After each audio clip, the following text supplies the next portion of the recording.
வணக்கம் நான் ஷப்தீனா welcome back to ஷப்தீனாஸ் kitchen. இன்றைக்கி நம்ம கிச்சனில் பார்க்கும்போது எல்லாருக்கும் ரொம்ப பிடிச்ச ஒரு அருமையான ஒரு சைனீஸ் ப்ரிப்பரேஷன் தான் பார்க்க போகிறோம்.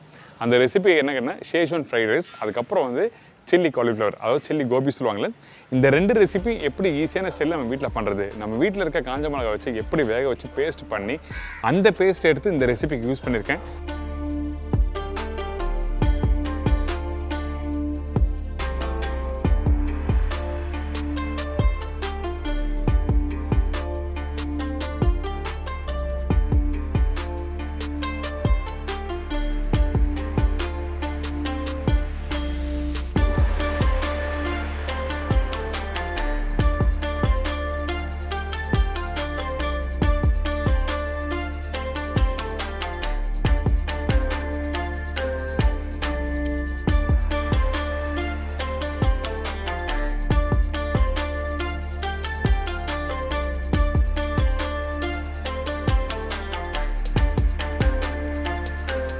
சண்டே டைமில் நிறைய பேர் நான்வெஜ் சாப்பிடுவாங்க. அந்த டைமில் சம்திங் ஸ்பெஷலாக ஒரு வெஜிடேரியன் டிஷ் சாப்பிடணும்னு வச்சிங்கன்னா அப்போது இந்த மாதிரி ரெசிபி நீங்கள் வீட்டில் ட்ரை பண்ணி பார்த்தீங்கன்னா ரொம்ப நல்லாயிருக்கும்.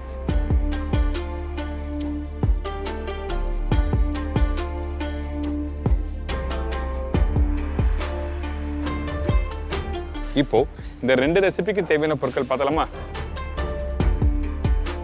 சாஸுக்கு தேவையான பொருட்கள்: காய்ந்த மிளகாய் 100 கிராம், பொடிசை நறுக்கிய பூண்டு 1 டேபிள் ஸ்பூன், பொடிசை நறுக்கிய இஞ்சி 1/2 டீஸ்பூன், பொடிசை நறுக்கிய வெங்காயம் 1 டேபிள் ஸ்பூன், பொடிசை நறுக்கிய பச்சை மிளகாய் 1/2 teaspoon, vinegar 3 table spoon, soya sauce 1 teaspoon, tomato ketchup 3 table spoon, salt சிறிதளவு, எண்ணெய் சமைக்கிறதுக்கு தேவையான அளவு. இதாங்க இந்த ரெசிபிக்கு தேவையான பொருட்கள்.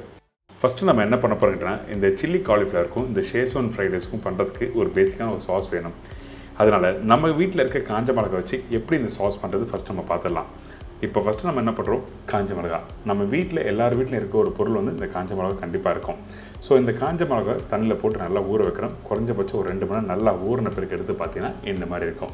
ஆக்சுவலாக பார்த்தீங்கன்னா இதில் காஷ்மீர் சில்லியும் போடுவாங்க, இந்த சில்லியும் போடுவாங்க. அதாவது இது 50 கிராம்னா காஷ்மீர் சில்லி 50 கிராம், ரெண்டுத்தையும் ஒன்றா போட்டு ஊற வைப்பாங்க. ஆனால் நம்ம வீட்டில் காஷ்மீர் சில்லி இல்லாதனால இந்த சில்லி வச்சு எப்படி பண்ணுறது சொல்லி நம்ம பார்க்குறோம். அடுத்தது இந்த காஞ்ச மிளகா நல்லா ஊற வச்சுருக்கோம்ல, இதை அப்படியே கடாயில் போடுங்க. போட்ட பிறகு நான் சொன்ன அளவுக்கு வினிகர் இதில் போடுறோம். வினிகர் போட்டு நல்லா குக் பண்ண ஆரம்பிக்கிறோம். காஞ்ச மிளகா வெந்து வரதுக்கு குறைஞ்சபட்சம் ஒரு 1/2 மணி நேரம் இந்த குவான்டிட்டிக்கு நல்லா வேகட்டும். அதுக்கு பிறகு நம்ம அரைக்க போகிறோம். அதே டைமில் அந்த தண்ணியெல்லாம் நல்லா ட்ரை ஆகி இந்த மாதிரி நல்லா வெந்திருக்கும்.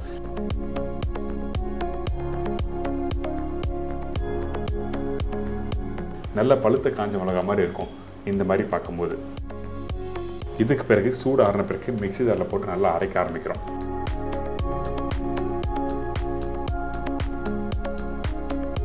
அந்த வேக வச்ச தண்ணி கொஞ்சம் இருந்ததுன்னா அந்த தண்ணியை ஊற்றி நீங்கள் அரைச்சிக்கலாம். அதிகமான தண்ணியும் ஊற்ற வேண்டாம், சரிங்களா? இந்த காஞ்ச மிளகா அரைக்கிற பக்கம் என்ன கேட்டோன்னா கரெக்டாக ஒரு 95% அளவுக்கு நல்லா அரைச்சி எடுத்துருங்க. இந்த மாதிரி பக்குவத்தில் அரைச்சிருக்கணும். நீங்கள் நல்லா வேக வச்சு தான் இந்த மாதிரி அரைக்க முடியும். கொஞ்சம் வேகலைன்னா அரையாது. ஸோ இதையும் புரிஞ்சுக்குங்க. இதுக்கு பிறகு நம்ம என்ன பண்ணுறோம், ரெடி பண்ணி வச்சுருக்கேன் இந்த சில்லி பேஸ்ட்டை குக் பண்ண போகிறோம். அதனால இந்த கடாயில் கொஞ்சம் எண்ணெய் ஊற்றிருக்கேன். எண்ணெய் கொஞ்சம் தாராளமாக இருந்தால் ஒன்றும் ஆகாது, நல்லாயிருக்கும். இதுக்கப்புறம் பொடிசாக கட் பண்ணி வச்சுருக்க பூண்டு, பச்சை மிளகாய், இஞ்சி, வெங்காயம் இதெல்லாம் போட்டு லைட்டாக வதக்க ஆரம்பிங்க.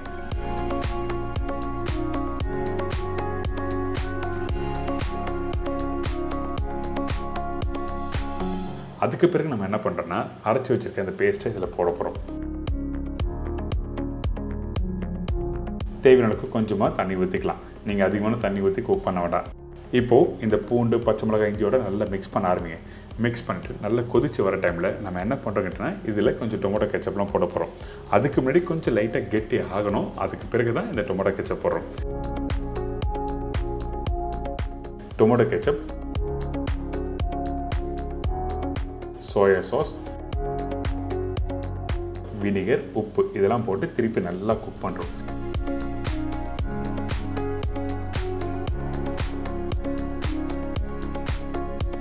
இந்த சாஸ் குக் பண்ணி முடிக்கிறதுக்கு குறைஞ்சபட்சம் ஒரு 1/2 மணி நேரம் டைம் எடுக்கும்.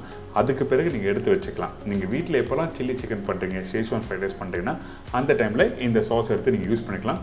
இந்த சாஸ் கெட்டு போகாது. அதனால தான் குக் பண்ணும்போது கொஞ்சம் எக்ஸ்ட்ராவாக எண்ணெய் ஊற்றி குக் பண்ணுன்னு சொல்கிறேன்.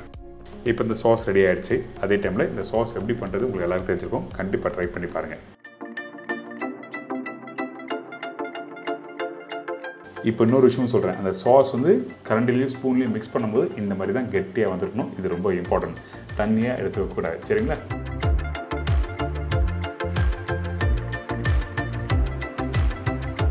சில்லி காலிஃப்ளவருக்கு தேவையான பொருட்கள்: காலிஃப்ளவர் 1 நம்பர், மைதா 2 table spoon, cornflour 3 table spoon, capsicum 1 number, வெங்காயம் 1 நம்பர், பொடிசை நறுக்கிய பூண்டு 1 டேபிள் ஸ்பூன், பொடிசை நறுக்கிய இஞ்சி அரை டீஸ்பூன், பச்சை மிளகாய் 3லேருந்து 4 நம்பர், ரெட் சில்லி பேஸ்ட் 2லேருந்து 3 tablespoon, dark soya sauce 1 teaspoon, vinegar அரை டீஸ்பூன், ஒயிட் பெப்பர் சிறிதளவு, ஸ்ப்ரிங் ஆனியன் கார்னிஷ்க்கு தேவையான அளவு, பொடிசை நறுக்கிய வெங்காயம் 1 டேபிள் ஸ்பூன், உப்பு தேவையான அளவு, ஆயில் சமைக்கிறதுக்கு தேவையான அளவு. இதாங்க இந்த ரெசிபிக்கு தேவையான பொருட்கள்.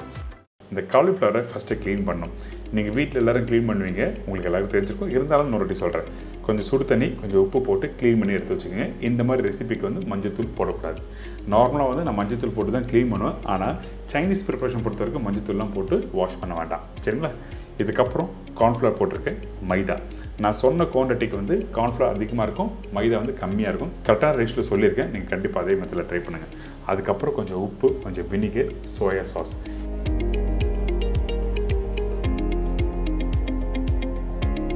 இந்த சோயா சாஸ் போட்ட பிறகு நம்ம என்ன பண்ணுறோம், கொஞ்சமாக தண்ணி தெளித்து இதை நல்லா மிக்ஸ் பண்ண ஆரம்பிக்கிறோம். இது மிக்ஸ் பண்ணும்போது கவனமாக கவனிக்க வேண்டிய விஷயம் என்ன கேட்டால், அதிகமான கார்ன்ஃப்ளவரோ மைதாவை நீங்கள் போட்டு மிக்ஸ் பண்ணினா உங்களுக்கு பஜ்ஜி மாவு மாதிரி ஆகிடும். அந்த மாதிரி இருக்கக்கூடாது. அந்த கார்ன்ஃப்ளவரும் மைதாவும் உங்களுக்கு அந்த காலிஃப்ளவரோட கோட்டிங் ஆகிருக்கணும். கோட்டிங் ஆகினா தான் உங்களுக்கு ஃப்ரை பண்ணி எடுக்கும்போது நல்லா கிறிஸ்பியாக இருக்கும். உங்களுக்கு அதிகமான மாவு இருக்காது ஃப்ரை பண்ணி முடித்த பிறகு.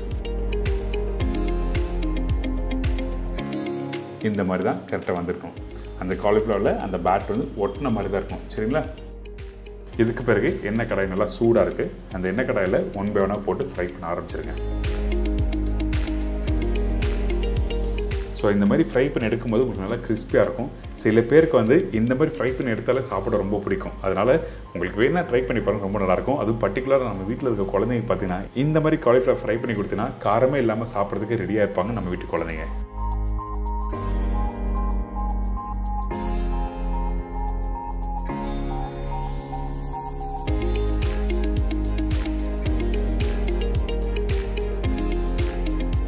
காலிஃப்ளவரை இந்த மாதிரி ஃப்ரை பண்ணி எடுத்து வச்சுருங்க.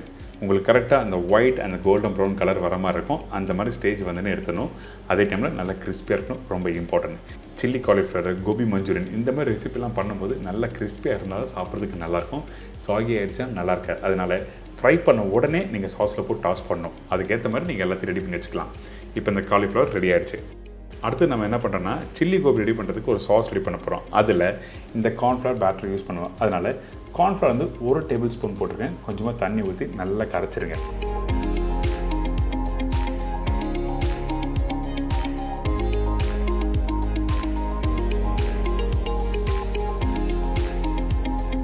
கரைச்ச பிறகு எடுத்து பார்த்தீங்கன்னா இந்த மாதிரி கரெக்டான பேட்டர் ரெடியாக இருக்கும். இந்த கார்ன்ஃப்ளவர் வந்து திக்னிங் ஏஜென்ட், அதாவது திக்காக ஆகிறதுக்கு யூஸ் பண்ணுறது தான் இந்த பேட்டர். இப்போ இந்த பேட்டர் ரெடி ஆகிடுச்சு. அடுத்து நம்ம என்ன பண்ண போகிறோம், இந்த சில்லி கோபியை எப்படி டாஸ் பண்ண போகிறோம். ஃப்ரை பண்ணி வச்சுருக்க கோபி வச்சு ஃபஸ்ட்டு கொஞ்சமாக எண்ணெய் ஊற்றிருக்கேன். அதுக்கு பிறகு பொடிசை நறுக்கி வச்சுருக்க பூண்டு போட்டிருக்கேன். கார்லிக் கொஞ்சம் அதிகமாக இருக்கணும். அதுக்கு பிறகு இஞ்சி போட்டிருக்கேன். இஞ்சியோட அளவு கம்மியாக இருக்கணும். இப்போ இதை கொஞ்சம் லைட்டாக வதங்கி வர டைமில் நம்ம என்ன பண்ணுறோம், பொடிசாக கட் பண்ணி வச்சுருக்கேன் அந்த வெங்காயமும் போடுறேன். அதுக்கு பிறகு பார்த்தீங்கன்னா இந்த பச்சை மிளகாய் போட்டிருக்கேன். இந்த பச்சை மிளகாய் வந்து டைமண்ட் ஷேப்பில் கட் பண்ணி போட்டிருக்கேன்.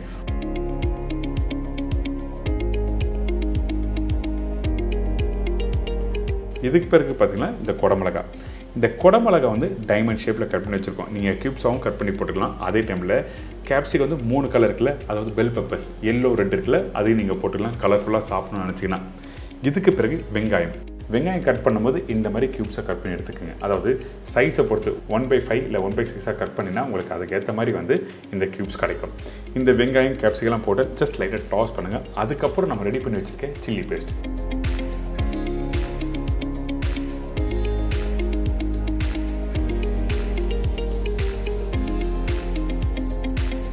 இந்த சில்லி பேஸ்ட்டை போட்ட பிறகு நம்ம என்ன பண்ணுறோம், கொஞ்சம் வினிகர் போடுறோம். இந்த வினிகர் அந்த காரத்துக்கு ஏற்ற மாதிரி நீங்கள் யூஸ் பண்ணிக்கலாம். கொஞ்சம் உப்பு, இதுக்கப்புறம் டார்க் சோயா சாஸ். இந்த இடத்துல லைட் சோயா யூஸ் பண்ணக்கூடாது. சரிங்களா? இதுக்கப்புறம் கொஞ்சம் ஒயிட் பெப்பர் போட்டிருக்கேன். அதுக்கப்புறம் ரெடி பண்ணி வச்சுருக்கேன் திக்னிங் ஏஜென்ட், அதாவது அந்த கார்ன்ஃப்ளவர் பேட்டர் அதில் போட்டு நம்ம என்ன பண்ணுறோம், அந்த சாஸோட எல்லாத்தையும் டாஸ் பண்ண ஆரம்பிக்கிறோம். சும்மா ஒரு நிமிஷம் நீங்கள் குக் பண்ணுங்கள். குக் பண்ணி முடித்த பிறகு தண்ணி வேணுன்னா கொஞ்சமாக லைட்டாக தெளிக்கலாம், அதிகமான தண்ணி ஊற்றக்கூடாது இந்த இடத்துல. இதுக்கு பிறகு இன்னும் கொஞ்சம் அந்த திக் ஆகணும்னு நினச்சிங்கன்னா அந்த டைமில் இந்த மாதிரி அந்த கார்ன்ஃப்ளவர் பேட்டர் போட்டுடலாம். நீங்கள் கார்ன்ஃப்ளவர் பேட்டர் போட்டால் அடுத்து ஒரு 10 செகண்ட்லேயே கெட்டியாக ஆரம்பிச்சிடும். அதுக்கு பிறகு நம்ம என்ன பண்ணுறோம், ஃப்ரை பண்ணி வச்சுருக்க இந்த காலிஃப்ளவரை இதில் போடுங்க.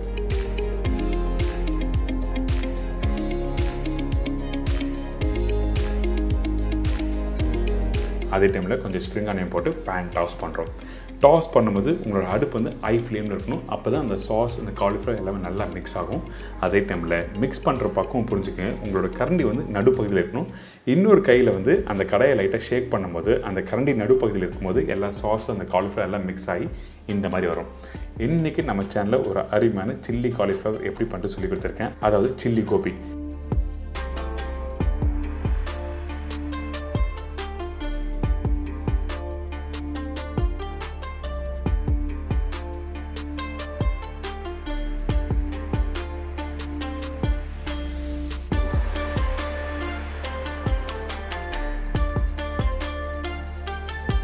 இதை தொடர்ந்து ஒரு அருமையான ஷேஸ்வான் ஃப்ரைட் ரைஸ் எப்படி பண்ணுறது பார்ப்போம். இப்போ இந்த ரெசிபிக்கு தேவையான பொருட்கள் பார்த்தலாமா? ஷேஸ்வான் ஃப்ரைட் ரைஸ் தேவையான பொருட்கள்: basmati rice 200 gram, carrot 1 number, beans 5லேருந்து 6 நம்பர், பொடிசை நறுக்கிய கேப்சிகம் 4 டேபிள் ஸ்பூன், பொடிசை நறுக்கிய பூண்டு 1 டீஸ்பூன், பொடிசை நறுக்கிய இஞ்சி 1/2 டீஸ்பூன், பொடிசை நறுக்கிய வெங்காயம் 1 table spoon, schezwan sauce 2 table spoon, tomato ketchup 3/4 table spoon, soya sauce 1/4 teaspoon, vinegar few drop, spring onion தேவையான அளவு, உப்பு தேவையான அளவு, எண்ணெய் சமைக்கிறதுக்கு தேவையான அளவு. இதாங்க இந்த ரெசிபிக்கு தேவையான பொருட்கள். ஃபஸ்ட்டு நம்ம என்ன பண்ணுறோம், இந்த மாதிரி ஒரு கடாய் எடுத்துக்கங்க. அந்த கடையில் எண்ணெய் ஊற்றின பிறகு எண்ணெய் சூடான உடனே பொடிசை கட் பண்ணி வச்சுருக்கேன் இந்த பூண்டு இஞ்சும் போட்டிருக்கோம். பூண்டோட அளவு அதிகமாக இருக்கும், இஞ்சியோட அளவு கம்மியாக இருக்கும். இது போட்ட பிறகு பொடிசை கட் பண்ணி வச்சுருக்கேன் வெங்காயம் 1 டேபிள் ஸ்பூன்.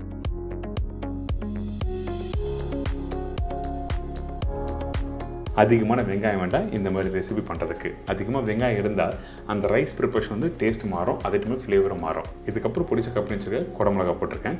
அதே டைமில் கட் பண்ணி வச்சுருக்க இந்த கேரட் பீன்ஸ், அதாவது கட் பண்ணி முடிச்ச பிறகு பிளான்ச் பண்ணிவிட்டு அதுக்கப்புறம் போடணும். நீங்கள் டேரெக்டாக கேரட் பீன்ஸ் இதில் போட்டிங்கன்னா என்னன்னா கலர் மாறதுக்கு வாய்ப்பு இருக்குது. அதனால தான் கொதிக்கிற தண்ணியில் இந்த கேரட் பீன்ஸ் போட்டு எடுத்துகிட்டு அதுக்கப்புறம் இந்த மாதிரி ரெசிபிக்கு யூஸ் பண்ணலாம். இப்போ கொஞ்சம் உப்பு போட்டிருக்கேன். அதே டைமில் ஷேஸ்வான் சாஸ். சாஸ் உங்களுக்கு தேவையோட நீங்கள் கொஞ்சம் முன்ன பின்ன போட்டுக்கலாம். இதுக்கப்புறம் கொஞ்சம் டொமேட்டோ கெச்சப், சோயா சாஸ், கொஞ்சம் வினிகர். இதுக்கு பிறகு குக் பண்ணி வச்சுருக்கேன் அந்த பாஸ்மதி ரைஸ் இதில் போடுறோம். அதே டைமில் இந்த பாஸ்மதி ரைஸை வேக வைக்கிற பக்கம் ரொம்ப இம்பார்ட்டன்ட். கரெக்டாக ஒரு 90 to 95% அளவுக்கு குக் பண்ணி எடுத்துருங்க. குக் பண்ணும்போது கொஞ்சம் எண்ணெய் ஊற்றி குக் பண்ணோம். அப்போ தான் ரைஸ் வெடித்து முடிச்ச பிறகு அந்த சாதம் ஒன்றோட ஒன்று ஒட்டாமல் கரெக்டாக இருக்கும்.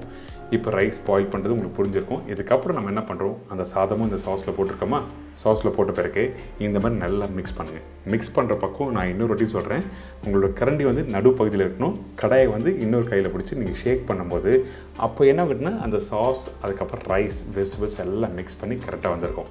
ஃபைனலாக கொஞ்சம் ஸ்ப்ரிங் ஆனியன் போட்டு மிக்ஸ் பண்ணி எடுத்திங்கன்னா உங்களுக்கு சூப்பரான ஷேஸ்வான் ஃப்ரைட் ரைஸ் ரெடி. இந்த ஷேஸ்வான் ஃப்ரைட் ரைஸில் உங்களுக்கு ஷேஸ்வான் பெப்பர் போடணும். நம்ம வீட்டில் இருக்காது அதனால் போடல. உங்களுக்கு வேணும்னா நீங்கள் ஷேஸ்வான் பெப்பர் போட்டு இந்த ப்ரிப்பரேஷன் கம்ப்ளீட் பண்ணிக்கலாம். இன்றைக்கி நம்ம கிச்சனில் ஒரு அருமையான சில்லி கோபி, அதுக்கப்புறம் இந்த ஷேஸ்வான் ஃப்ரைட் ரைஸ் எப்படி பண்ணுறது எல்லாம் தெரிஞ்சிடும். கண்டிப்பாக ட்ரை பண்ணி பாருங்கள், என்ஜாய் பண்ணுங்கள்.